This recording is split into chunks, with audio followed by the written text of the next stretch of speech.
A manera de conclusión y para recordar lo visto anteriormente, debo decirle que el apóstol Pablo concluye su tratamiento de las doctrinas de la elección y la reprobación que vimos, inclinándose en adoración ante la magnificencia de este Dios soberano, al decir en Romanos 11:33, oh profundidad de las riquezas de la sabiduría y de la ciencia de Dios, cuán insondables son sus juicios e inescrutables sus caminos. Como ve, meditar en estas verdades hizo que en los primeros versículos de su carta a los Efesios, el apóstol estallara en alabanza al Dios quien nos bendijo con toda bendición espiritual en los lugares celestiales en Cristo, según nos escogió en Él antes de la fundación del mundo, para que fuésemos santos y sin mancha delante de Él, que es lo que dice la carta de Efesios capítulo 1 versos 3 al 4. Y esto, amados, debe ser igual para todos nosotros, quienes somos los beneficiarios de semejante gracia gloriosa. Entonces, por encima de todo lo demás, ¿no? Las doctrinas de la elección y la reprobación soberanas que vimos deberían llevarnos a inclinar nuestra mente en humilde admiración del Dios cuya sabiduría es inescrutable y cuya gracia es tan abundante como para salvar a unos rebeldes desdichados como nosotros. Así que hemos sido agradecidos o agraciados más bien, con toda bendición espiritual, como dice la carta, no por alguna cualidad elogiable o redimible en nosotros, sino por la libre y soberana misericordia de Dios, ¿cierto? Dios se deleita en poner su amor en aquellos que no lo merecen, que no lo merecemos. Y una verdad así debe provocar la alabanza desde las profundidades de nuestra alma, ¿cierto? Para decir, a Él sea la gloria por los siglos. Amén. Sin embargo, la espléndida administración de la gracia de Dios no se detuvo al escogernos en la eternidad pasada. Dios no solo planeó nuestra redención, sino que también envió al Señor Jesucristo para llevarla a cabo. Ahora bien, prácticamente todas las religiones tienen algún concepto de la expiación. ¿Qué es la expiación? Bueno, eso sencillamente, básicamente se refiere al proceso mediante el cual se cubren o eliminan los pecados, permitiendo así la reconciliación con Dios. De modo que todas tienen un medio por el cual, todas las religiones tienen un medio por el cual se efectúan ciertas reparaciones, se expía el pecado, se satisface la deidad y se logra la reconciliación entre la divinidad y el pecador. Entonces, las religiones creadas por el hombre, estoy hablando de esas, proponen algunos medios equivocados, por supuesto, por los cuales el pecador debe hacer una expiación aceptable para ganar el mérito que compensará o borrará el pecado, quitará la culpa mediante buenas obras, ¿no? Algunas dicen eso, mediante un ritual religioso, otras, mediante una restitución, el pago de una penalización, al ofrecer un sacrificio o algún tipo de autohumillación, ¿cierto? Eso es lo que hablan las religiones. Pero la enseñanza distintiva del cristianismo bíblico, la enseñanza distintiva del cristianismo bíblico es la única que dice que Dios mismo ha hecho una expiación completa por los pecadores y la efectuó por medio del sacrificio sustitutivo de su propio Hijo en la cruz. Esa es la verdadera expiación. Así que los pecadores no contribuyen en modo alguno con su mérito ni con un sacrificio para expiación. No. Entonces, como usted puede ver, esta doctrina es el fundamento mismo del Evangelio. Dios es perfectamente justo y por tanto, por definición, Él no puede consentir una justicia inferior a la perfección para nadie que quiera tener comunión con él. ¿Se acuerdan? Mateo 5:48, sed vosotros perfectos como nuestro Padre Celestial es perfecto. Dios pide perfección, ¿cierto? Él exige perfección. Nadie que quiera tener comunión con Él puede tenerla si no es perfecto. Eso es lo que está diciendo acá. Y por definición, también sabemos, oiga bien esto, para que no se asuste, y por definición, también sabemos que los pecadores ya han violado la ley, o sea, todas las personas ya han violado la ley de Dios y se han rebelado contra Él, porque el pecado ha infectado el núcleo central mismo de su ser. No tienen entonces forma alguna, todos nosotros los pecadores no tienen forma alguna de pagar por el pecado, ni pueden asegurarse la justicia necesaria, o sea, perfecta, para estar ante Dios. Nadie puede hacer eso. Además, no tienen inclinación ni capacidad alguna de someterse a la autoridad de Dios, ¿cierto? Como dice Romanos 8, 7 al 8. Y están condenados a enfrentarse ¿a qué? Al justo castigo, del derramamiento de la justa ira de Dios, como dice Juan 3:36 o segunda de Tesalonicenses 1:9. De manera que la línea divisoria entre la depravación del pecador y la incansable santidad de Dios es tan inmensa, hermanos, que ni siquiera con sus más nobles esfuerzos el pecador puede tener esperanza de mantener una relación correcta con el Dios Santo. No puede. Por tanto, la única esperanza de salvación viene, como debe ser, de fuera del pecador. Solo se encuentra en la propia provisión de Dios de una expiación completa y gratuita del pecado. Solo ahí. Únicamente esa gloriosa provisión satisface la justicia y libera la gracia del perdón. De ahí que en primera carta a los Corintios, capítulo 15, versos 3 al 4, el apóstol Pablo nos dice que el corazón mismo del evangelio es que Cristo murió por nuestros pecados conforme a las Escrituras. Y como se pudo demostrar al estudiar al hombre y su pecado, ¿verdad? Que usted estuvo acá viendo la anterior sección, estudiando al hombre y su pecado. Allí se pudo demostrar la depravación del hombre, que la depravación del hombre ha establecido la necesidad de salvación. Igualmente, al observar en la primera porción de la presente enseñanza en la que estamos, con la que pretendemos entender la obra de salvación, la elección incondicional del Padre ha formado el plan de salvación. Sin embargo, es la expiación del Dios Hijo la que lleva a cabo esa redención en el espacio y en el tiempo. Y hermanos, si nos vamos a comprometer fundamentalmente con el Evangelio, debemos dedicarnos a una comprensión exacta, contundente y bíblica de la expiación.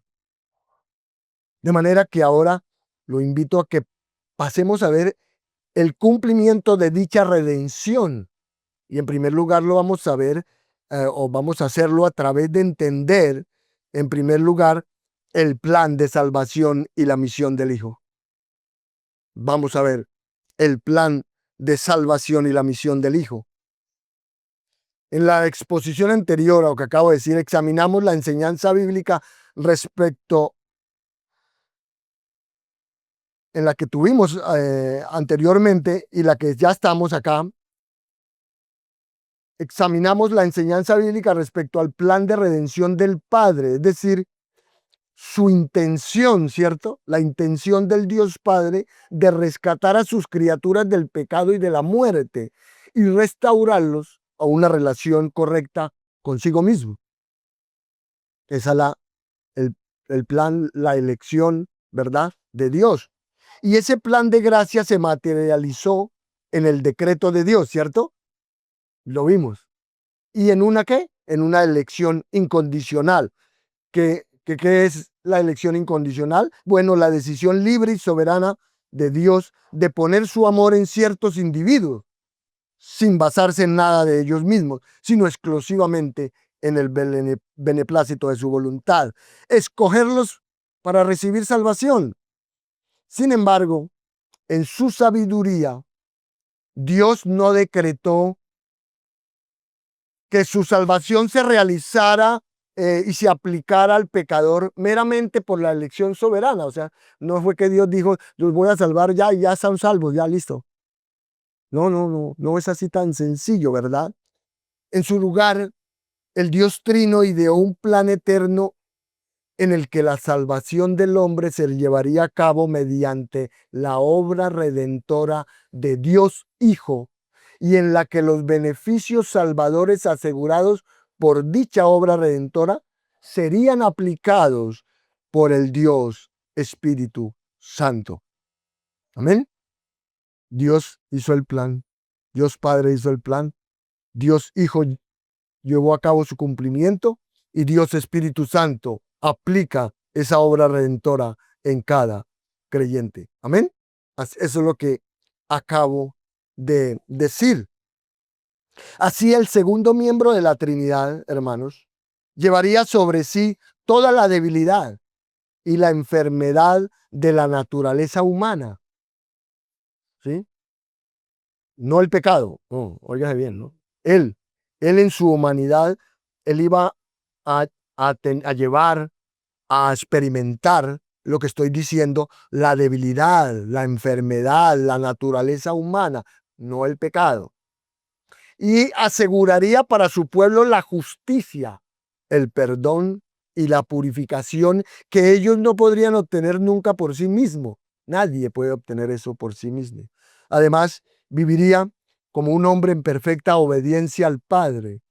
Moriría en la cruz como sacrificio sustitutivo para expiar los pecados de aquellos a quienes el Padre había escogido. Y después sería levantado de nuevo en victoria sobre el pecado y la muerte. Todo ello en el poder del Dios Espíritu Santo. Así que la redención, hermanos, se efectuaría mediante la encarnación milagrosa, ¿cierto? Mediante la encarnación milagrosa, la vida vicaria, la muerte penal sustitutiva y la resurrección que derrota la muerte del Dios hombre, el Señor Jesucristo. Entonces, para el estudioso de las Escrituras, para que deben ser todos los creyentes, ¿no? Todos deben ser estudiosos de las Escrituras. El que es creyente y no estudia la Escritura, pues no es creyente. Sencillo. ¿Cómo usted pretende ser creyente y no estudia lo que Dios ha escrito y ha revelado? Entonces, para el estudioso de las Escrituras, es imperativo. ¿Qué quiere decir eso? Que es una orden. Que usted tiene que hacerlo, no es que si quiere. Es así de sencillo.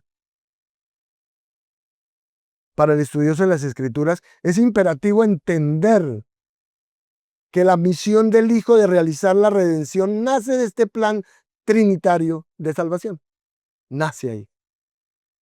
Entender que la expiación efectuada por el Hijo está inextricablemente, o sea, complejamente arraigada en el propósito del Padre de salvar a aquellos a quienes ha escogido.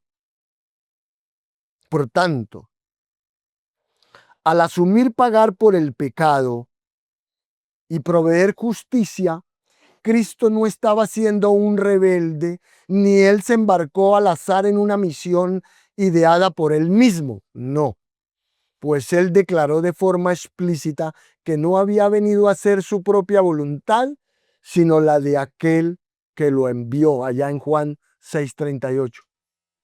Es decir, que estaba actuando estrictamente, Jesús estaba actuando estrictamente conforme a un plan específico, acordado, ideado en los consejos eternos de la Trinidad. Amén.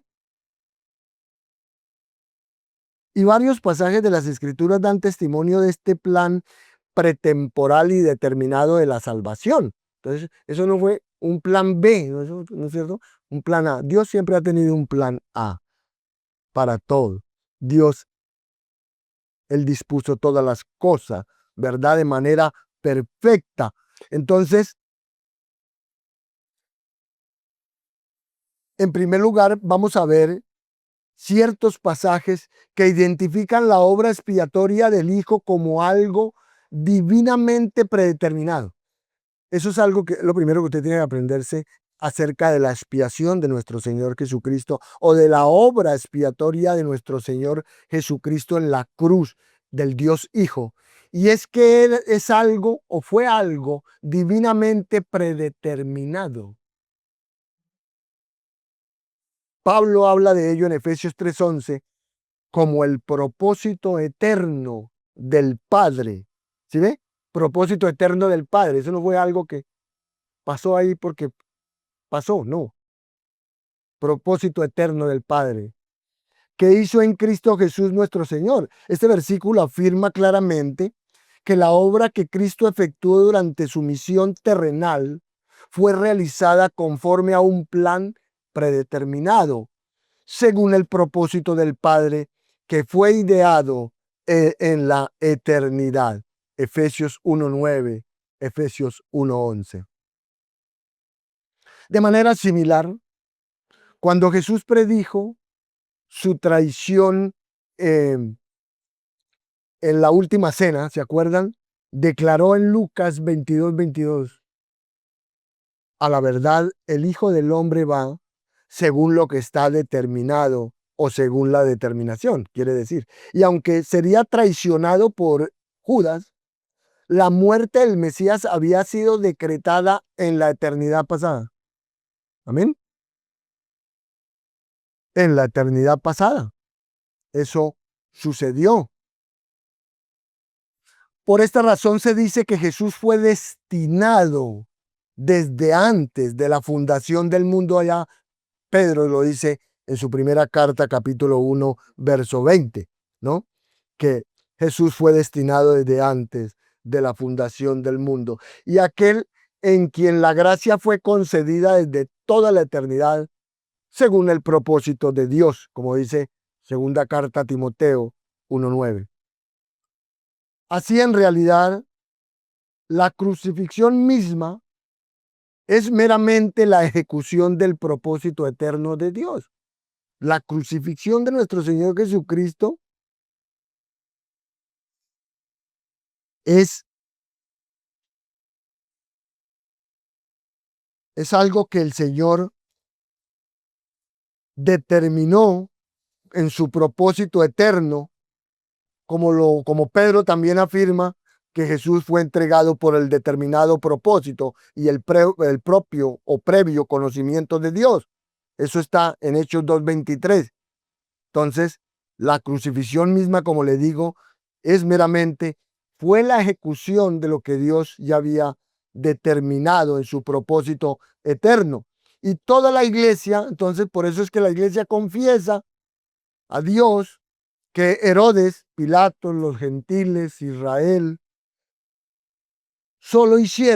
ellos solo hicieron cuanto su mano y su consejo habían antes que determinado que sucediera, como dice Hechos 4, 27, 28. Además de estas declaraciones generales de predeterminación, se suele hablar de la misión del Hijo, de esa obra expiatoria que él hizo en la cruz, no solamente que es algo previamente determinado, fue algo previamente determinado, sino que también se dice de la misión del Hijo, o se habla de que como que es una cuestión de obediencia a la voluntad del Padre. La obra expiatoria de Cristo no solamente fue algo previamente determinado, sino que es una cuestión de obediencia a la voluntad del Padre. E indica, eso es lo segundo, indica que Él le había dado a conocer su voluntad al Hijo en un acuerdo anterior. Amén. Entonces, cuando Jesús habla de entregar su vida como sacrificio por el pecado, declara en Juan 10:18, vea, este mandamiento recibí de mi Padre. En otro lugar, habla de ofrecerse como sacrificio por el pecado y de estar dispuesto a hacer la voluntad del Padre. Eso está en Hebreos 10:7. Y cuando ora al Padre la noche en que fue entregado, alude a la comunión eterna que disfrutó con él, ¿cierto? Allá en Juan 17:5. Declara que ha cumplido la obra que él le encomendó, Juan 17:4. E indica que ha actuado en obediencia conforme al plan del Padre. Así que cada uno de estos ejemplos muestra que Jesús actuaba en coherencia con una directriz previa de su Padre. Amén. Así Pablo caracteriza la obra redentora de Jesús como una cuestión de obediencia al decir, y estando en la condición de hombre, se humilló a sí mismo, haciéndose obediente hasta la muerte y muerte de cruz. Eso es Filipenses 2:8. Un tercer aspecto de este plan eterno, de esta obra expiatoria de Cristo, fue la promesa del Padre de recompensar al Hijo una vez completada su obra. Esto es algo maravilloso. En un diálogo entre el Padre y el Hijo, ¿cuándo? En la eternidad pasada. ¿Cuándo es la eternidad pasada, mi hermano? Mi hermano Raúl. Cuando solo existía Dios, esa es la eternidad pasada.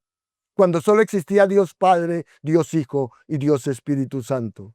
Entonces, en un diálogo entre el Padre y el Hijo, este habla del decreto del Padre en el que le prometió al Hijo como galardón por su obediencia, te daré por herencia las naciones y como posesión tuya los confines de la tierra. Eso está Salmo 2:7-8. Y en la profecía del siervo sufriente, Isaías comenta los términos de este acuerdo maravilloso que hizo la Trinidad con respecto a la obediencia y a la recompensa, diciendo esto tan maravilloso. Con todo eso, Jehová quiso quebrantarlo, sujetándole a padecimiento. Cuando haya puesto su vida en expiación por el pecado, verá linaje, vivirá por largos días, y la voluntad de Jehová será en su mano prosperada. Verá el fruto de la aflicción de su alma y quedará satisfecho. Por su conocimiento justificará mi siervo justo a muchos y llevará las iniquidades de ellos. Por tanto, yo le daré parte con los grandes y con los fuertes repartirá despojos, por cuanto derramó su vida hasta la muerte y fue contado con los pecadores, habiendo él llevado el pecado de muchos y orado por los transgresores. Por tanto, hermanos, como acaba de ver, eso fue Isaías 53, 10-12. Qué maravilloso. ¿No le da emoción escuchar eso? Por tanto, en este consejo intertrinitario, ¿cierto? Bueno, más bien intratrinitario, el Padre le encargó al Hijo que entregara su vida por los pecadores como ofrenda sacrificial y le prometió la recompensa de heredar las naciones habitadas con su descendencia espiritual, a la que él justificaría, y también del disfrute de la prosperidad del Señor. Entonces, hermanos, haciendo un paréntesis acá, yo me puedo imaginar y asombrar ese diálogo entre el Padre, el Hijo y el Espíritu Santo. Como el Padre dijo, vea, vamos a hacer esto, yo voy a elegir a uno, a una multitud de estos rebeldes. Voy a elegirlos. Tú vas a ir y vas a morir por ellos. Tú, Dios Hijo, vas a ir y vas a morir por ellos. Y tú, Dios Espíritu Santo, por supuesto, vas a transformar el corazón de ellos para que reciban esa salvación. Qué maravilloso, ¿no? Eso fue lo que ocurrió. De eso es que estamos hablando aquí, hermano. De eso es que estamos hablando aquí. Entonces, inmediatamente después de que Pablo menciona la obediencia de Cristo hasta la muerte, declara, por lo cual, es decir, por esta razón, Dios también le exaltó hasta lo sumo. ¿A quién? A Cristo. Y le dio un nombre que es sobre todo nombre. Aquí, como resultado de su obediencia a esta eterna comisión divina, el Padre recompensa al Hijo con el título exaltado de Señor, ante cuyo nombre toda rodilla se doblará y toda lengua confesará que aquel que fue crucificado como un esclavo se ha convertido en el Señor de todo. Amén. Él es el Señor de todo. Finalmente, quizá el aspecto más significativo del plan eterno de salvación es que el Padre le da al Hijo unos individuos específicos a cuyo favor Él tiene que llevar a cabo la redención. Es decir, que el Padre le encarga al Hijo que, lo que le estaba diciendo, que sea el sacrificio representativo y sustitutivo de unas personas en particular, a saber, todos aquellos y exclusivamente ellos que el Padre ha escogido para salvación. Y varios comentarios de Jesús en el Evangelio de Juan lo confirman cuando él habla de las personas que el Padre le ha dado, como por ejemplo en Juan 6, 37 al 40, donde dice esto: todo lo que el Padre me da vendrá a mí, y al que a mí viene no le echo fuera, porque he descendido del cielo no para hacer mi voluntad, sino la voluntad del que me envió. Y esta es la voluntad del Padre, el que me envió, que de todo lo que me diere, no pierda yo nada, sino que lo resucite en el día postrero.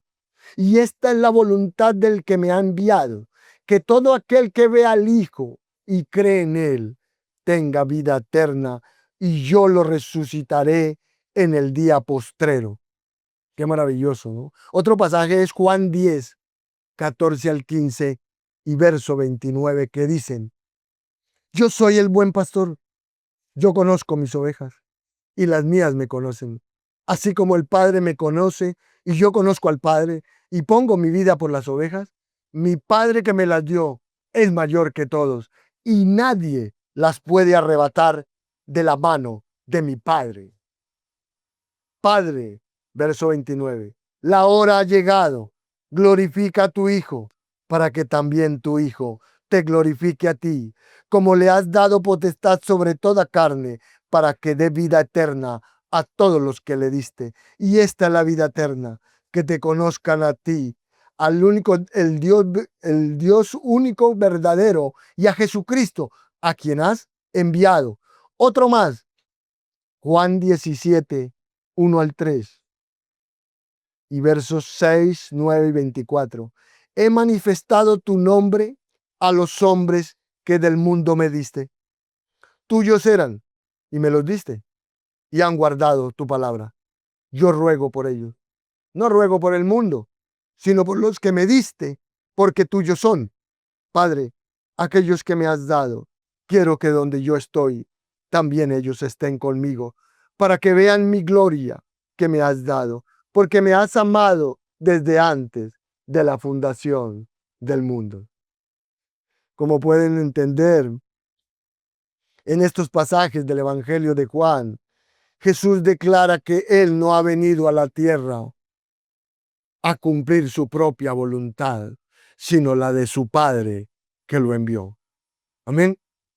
Está clarísimo, ¿verdad? Así, una vez más, Jesús afirma que su misión está relacionada con el propósito eterno del Padre e impulsada por Él. Ahora, en el contexto de este plan de salvación trinitario y eterno, Jesús afirma que el Padre le ha dado un grupo de individuos a cuyo favor Él lleva a cabo su obra redentora. Los denomina suyos en 10:14 y sus ovejas 10:15, ¿cierto? Juan 10:14, 10:15. Jesús, como el buen pastor, nunca perderá a esas ovejas, ni permitirá que las arrebaten de su mano, porque son que atraídas a Cristo de manera eficaz por el Padre. Las ovejas vienen a Él, acuden a Él por fe, lo conocen íntimamente, reciben vida eterna de Él, disfrutan del beneficio único de su intercesión, que les es negada al mundo, acaban participando de la resurrección de los muertos y moran con Jesús por siempre en la admiración de su gloria. Y el Señor declara que cuando el Padre le encargó al Hijo que efectuara la redención como parte del plan eterno de salvación, le dio esos individuos en particular al Hijo. Se los dio como un regalo. Entonces ellos son los elegidos, aquellos a quienes el Padre escogió para salvación, es decir, aquellos a los que conoció de antemano, a los que predestinó, llamó, justificó y glorificó en Cristo, como dice Romanos 8, 29 al 30. Aquellos a los que el Padre ha escogido, se los da al Hijo para que sean su esposa. Amén. Como dice allá Apocalipsis 19, 7, Juan 3, 29, Efesios 5, 23, 24.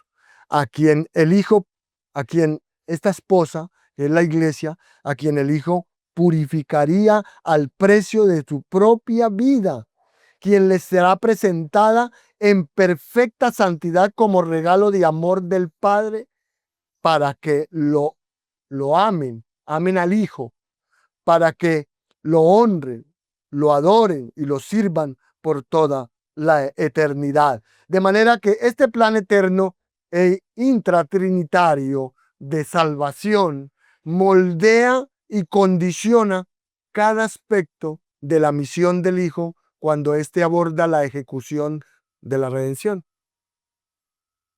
El Padre se ha propuesto salvar a los suyos, y el medio por el cual llevará a cabo la redención de estos es entregándoselos al Hijo.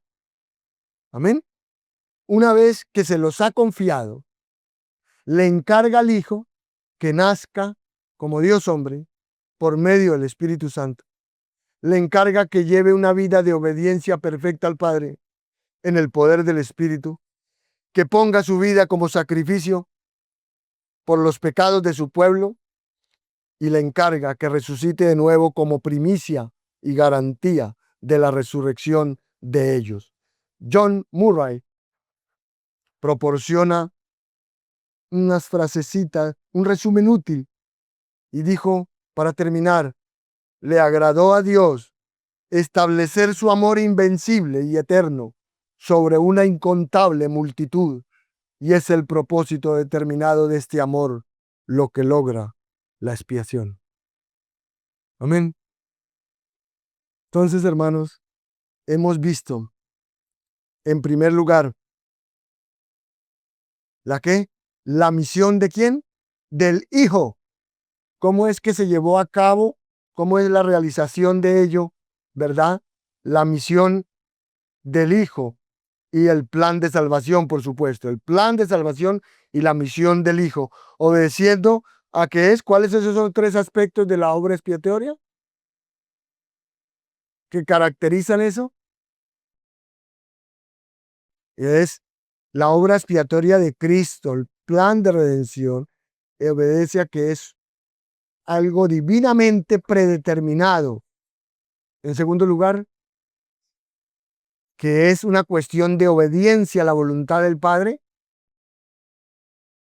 y que es como la promesa del Padre al Hijo, ¿no? De recompensar al Hijo.